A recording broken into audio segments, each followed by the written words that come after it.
Hello, good morning সবাইকে। তোমার হচ্ছে আজকে বৃহস্পতিবার, সকাল এখন বাজে প্রায় 7:30।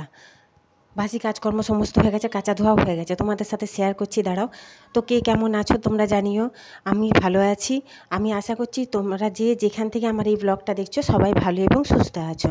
তো যাই হোক, এখন থেকে আমি আমার একটা নতুন ব্লগ শুরু করলাম। আমার একটা নতুন ব্লগে তোমাদের সবাইকে অনেক অনেক অনেক স্বাগত জানাচ্ছি। এই দেখো, জামা কাপড় ধোয়া কাচা বললাম না, সমস্ত কিছুই হয়ে গেছে, বাসি কাজকর্ম। আজকে বৃহস্পতিবার, তাড়াহুড়ো আছে, রোদে যাব এখন মেলাতে। প্রতিদেব যেহেতু উঠে গেছে, ওই জন্য হচ্ছে চাটা বসিয়ে দিয়েছি, তাকে চাটা খেতে দিয়ে তারপরে যাব ছাদে জামা কাপড় মেলাতে।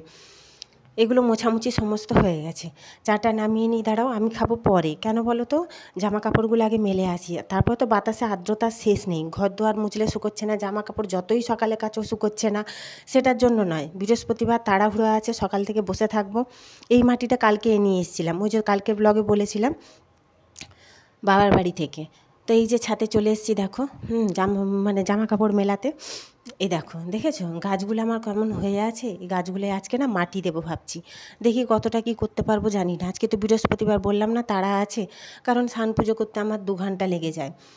গেড়িয়া পাতার গাছটা দেখি কি যে কতটা কি করব, বললাম তো জানি না। এখন করে উঠতে পারলে তাহলে জানবো যে হ্যাঁ করেছি কাজকর্ম। তো এবার হচ্ছে তোমার বেলি ফুলের গাছটায় দেখো, কাল থেকে ভাবছিলাম, কাল না পরশু রাত্রে শুয়ে শুয়ে না ভাবছিলাম, জানো তো, আমার বেলি ফুলের গাছটা এত বড় হয়েছে কিন্তু গোড়াটায় মাটিতেও নেই। এই দেখো, উচ্ছে গাছের ডোগায় ডোগায় দেখো উচ্ছে ধরেছে, দেখেছো, কিন্তু কতদিন থাকবে জানি না। কেন বলো তো, গাছে তো মাটি নেই সেরকম, আর সেরকম সারও নেই, ওষুধও দেওয়া হয় না, কিছু না। তবে না, আমি যাবো জানো তো, এই 8-10 দিনের ভিতরে দেখি, চেষ্টা করছি, যদি যেতে পারি একটু ওষুধ নিয়ে আসবো পোকা মারার। কুমড়ো গাছটাও কত সুন্দর হয়েছে দেখো। এই যে, হ্যাঁ, যেটা বলছিলাম, বেলি ফুলের গাছটায় তো মাটি নেই, আর ফুলও আসছে না, অনেক দিন হয়ে গেল, প্রায় বছরখানেকের কাছাকাছি, জানো তো। কিন্তু আজকে সকালে এসেই একটা জিনিস দেখলাম, কি বলো তো, যেটা ভাবছিলাম সেটা ভগবান দিয়ে দিয়েছে। দেখো, গাছে আমার কুড়ি এসছে বেলি ফুলের গাছটায়, মাটি একদমই নেই গোড়াটায়। গোড়াটার কি অবস্থায় দেখেছো, দেখো কুড়ি এসছে। বলে না, মানুষ যেটা চায় হয়তো দেরি হয়, কিন্তু ভগবান সেটা দেয়। এটা সত্যি কথাই। আমি বিশ্বাস করি, এবার কে বিশ্বাস করে জানি না। এটা দেখছো অনেক পরে, জামা কাপড় তখন মেলে না, তোমাদের আর দেখানোর সময় পাইনি। চলে গেছিলাম নিচে, প্রতিদেব আজকে রুটি তরকারি কিছু নিয়ে যায়নি, সে চলে গেছে, বলেছে ধরে আসতেও পারি নাও আসতে পারি। এগুলো সমস্ত আমার জামা কাপড়। কেন বলো তো, দিদি এখনও কাচেনি। আজকে যেহেতু আমি তাড়াতাড়ি কেচে নিয়েছি, মানে আজকে হয়ে গেছে তাই। বালতিটা দেখো নিয়ে এসেছি, বালতিটা কিন্তু ফাটা। বালতিটাই হচ্ছে তোমার বেলি ফুলের গাছটা পাতবো। দেখো, কথা বলতে বলতে বেলি ফুলের গাছটাও পোতা হয়ে গেছে, সমস্ত গাছ সরিয়ে আমার ঝাঁটানোও হয়ে গেছে। দেখো, মাটি সব গাছগুলোতেই একটু একটু করে মাটি দিয়েছি। আবার যাবো জানো তো মাটি আনতে, এক জায়গার সন্ধান পেয়েছি। কি বলো তো, আমারই মাথাতে নেই। একজন দিদির বাড়ি, এই আমার বাড়ি থেকে একটু 4-5টা বাড়ির পরে একজন দিদির বাড়িতে সামনেটায় ফ্ল্যাট হচ্ছে, ওদের তো অনেকটা জায়গা, ওইখানে না মাটি আছে, আমার মাথাতে একদম বেরিয়ে গেছে, জানো তো। যাবো দেখি কয়েকদিনের মধ্যে, যেয়ে মাটি নিয়ে আসবো ওই দিদির বাড়ি থেকে। এই দেখো, প্রত্যেকটা গাছে অল্প অল্প করে সমস্ত দিয়ে দিয়েছি, এই গাছেও দিয়েছি, দেখেছো। অপরাজিতা গাছটা কি সুন্দর হয়েছে, ছোট্ট, কিন্তু জানো তো এবছর দেখছি অপরাজিতা গাছগুলো বাড়ছে না, ওই পোকার জন্য মনে হয়। আর এখানে এই টগর গাছটাতেও দিয়েছি। আজকে এই টগর গাছটায় ভাবছি একটু চাল ধোয়া জল দেবো। ওই যে বলছি না, ইচ্ছে করে সব, কতটুকু করতে পারবো জানি না। এই দেখো, এই জবা গাছটা না তুলে ভাবছি ফেলে দেবো। কেন বলো তো, এই জবা গাছটার জন্য সমস্ত গাছগুলো পোকা লেগে যাচ্ছে। এই জবা গাছটা ফুল তো হচ্ছে না, পাতা কত সুন্দর গজাচ্ছে, আবার পোকাই নষ্ট করে দিচ্ছে। এই দেখো, কেডিয়া পাতার একটা ছোট্ট গাছ বেরিয়েছে, দিদি কালকে দেখালো, আমি দেখিনি। তো এই গাছটাকেও ভাবছি মাটি আনি আগে, এনে ছোট্ট একটা টব হোক যাই হোক তাতেই লাগাবো। এই দেখো, ঝাঁটানো হয়ে গেছে, নোংরাগুলো এক জায়গায় জড়ো করে নিয়েছি। এই নোংরাগুলো হচ্ছে নিচে নিয়ে চলে যাবো, যে মাটির ব্যাগটায় করে। এই দেখো নিয়ে চলে এসেছি, এগুলো ফেলে দেবো, দিয়ে ঘর মুছবো, স্নান করবো, পুজো করব। এটা দেখছো অনেক বেলায়, প্রায় 12টা বেজে গেছে। স্নান পুজোও হয়ে গেছে আমার। জামা কাপড় সমস্ত তুলে নিয়ে এসে ফ্যানের তলায় এই যে মিলে দিয়েছি, অর্ধেকের বেশি শুকিয়ে গেছে। ওই যে নিচে দেখছো খাটে কতগুলো শুকিয়ে গেছে।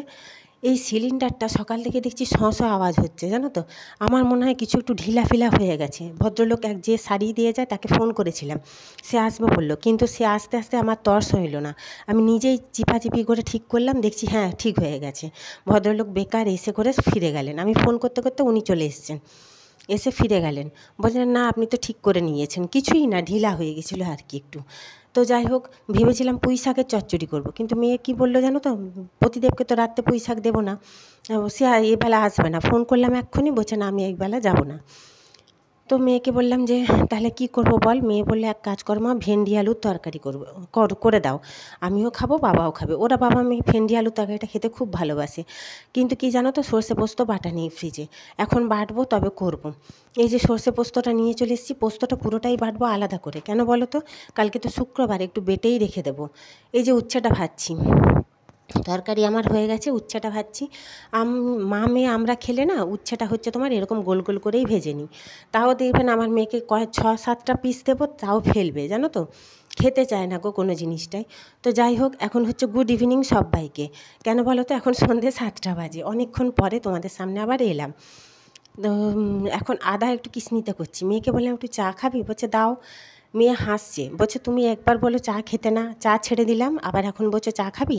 অ্যাকচুয়ালি কী বলো তো, একা না খেতে ইচ্ছে করে না, ওই জন্য মেয়েকে বলি একটু চা খাবি। ওই চা ওকেও দিয়েছি হাফ কাপ, বেশি তো খাবো না, ওকে হাফ কাপ নিজে হাফ কাপ খাবো। তারপরে চা খেয়ে বসেছিলাম, পতিদেব এসে গেছে। মেয়েকে বললাম কী খাবি, ওর বাবা বলে চপ আনতে যাবো। আমি বলি কোথাও যেতে হবে না, তোমরা চুপচাপ শো, আমি আলু ভেজে দিচ্ছি, ও তার মুড়ি খাবে। দিয়ে যে আলু ভাজবো বলে এসছি, মুড়ি খাবে, মেয়ে খাবে, আমি খাবো, আমার পতিদেবও খাবে। এই সন্ধ্যেবেলায় আর কি অল্প করে একটু একটু করে মুড়ি খাবো তিনজনেই, ওই জন্য আলুটা ভেজে নিচ্ছি। আলুটাকে দেখো না কাঁচা তেলের মধ্যে, মানে ঠান্ডা তেলের মধ্যে দিয়ে দিয়েছি, বুঝতে পারিনি তেলটা অতটা গরম হয়নি বলে জড়িয়ে যাচ্ছে আলুটা, জানো তো। মাছ ভাজার মতন হালকা করে উল্টে দিতে হবে, নাহলে পুরো ভেঙে নষ্ট হয়ে যাবে, মানে ঘেটে যাবে আর কি আলুটা। ওই জন্য বেশি নাড়ানো যাবে না, অল্প করে একটু আলতো করে মাছ ভাজার মতন ভেজে উল্টে দিতে হবে। যেহেতু আমি ভয়েস দিচ্ছি সেই জন্য তাড়াহুড়ো করে বলতে হচ্ছে, হাঁপিয়ে যাচ্ছি গো, তোমরা একটু অ্যাডজাস্ট করে দেখে নিও। তো আজকে সারাদিন মনে হয় তোমাদের সামনে আসা হয়নি, আসতে পারিনি, যা গরম পড়েছে না গো। মানে তারপর মাথায় তেল দিয়েছি, মনে হয় আরও বেশি গরম লাগছে না কি জানি না, কিন্তু গরমটা পড়েছে, সবাই বলছে, আমার মেয়েও বলছে, বড়ও বলছে, এত গরম পড়েছে। আর সারাদিন মেঝেতে শুয়ে শুয়ে গড়িয়ে না ঠান্ডা লেগে যাচ্ছে শুধু, এগুলো কেমন গলা ধরে যাচ্ছে, এরকম এগুলো কেমন ফুলে গেছে ঠান্ডা গরমে। আর সারাক্ষণ তো মুখটা মুছছি, সারাক্ষণ এত ঘাম দিচ্ছে জানো।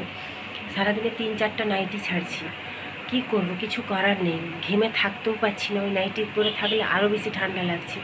তো আজকে ভিডিওটা না এখানেই শেষ করে দেবো, এখন অনেক কাজ বাকি, রান্নাঘরে যেতেই ভয় লাগছে।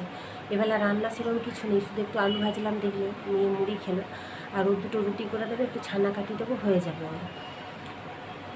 আর হচ্ছে কালকের পোস্তটা বেটে রেখে দিয়েছি দুপুরবেলা, কালকে যেহেতু শুক্রবার সকাল থেকে অনেক কাজ থাকে।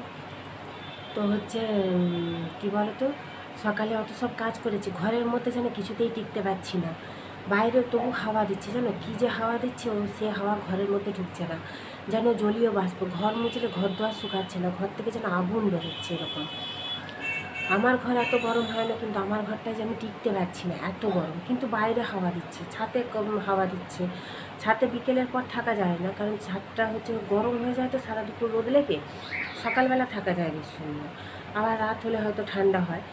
বাইরেটায় গলিটায়, সামনের গলিটা যেখানটা হাঁটি, ওখানটা হাঁটলে কিন্তু হাওয়া দিচ্ছে, কিন্তু কতক্ষণ হাঁটবে তুমি বাইরে, ঘেমে দরদরে মাথাটা সারাক্ষণ ভিজা, সারাক্ষণ মাথাটা ভিজা ঘামে। তো এখন হচ্ছে কালকে কিছুটা কাজ এগিয়ে রাখবো, ফুলকপি আলু পোস্ত করবো, সেটা কেটে রাখবো, একটু ময়দা মেখে রাখবো, আটা ময়দা মিশিয়ে।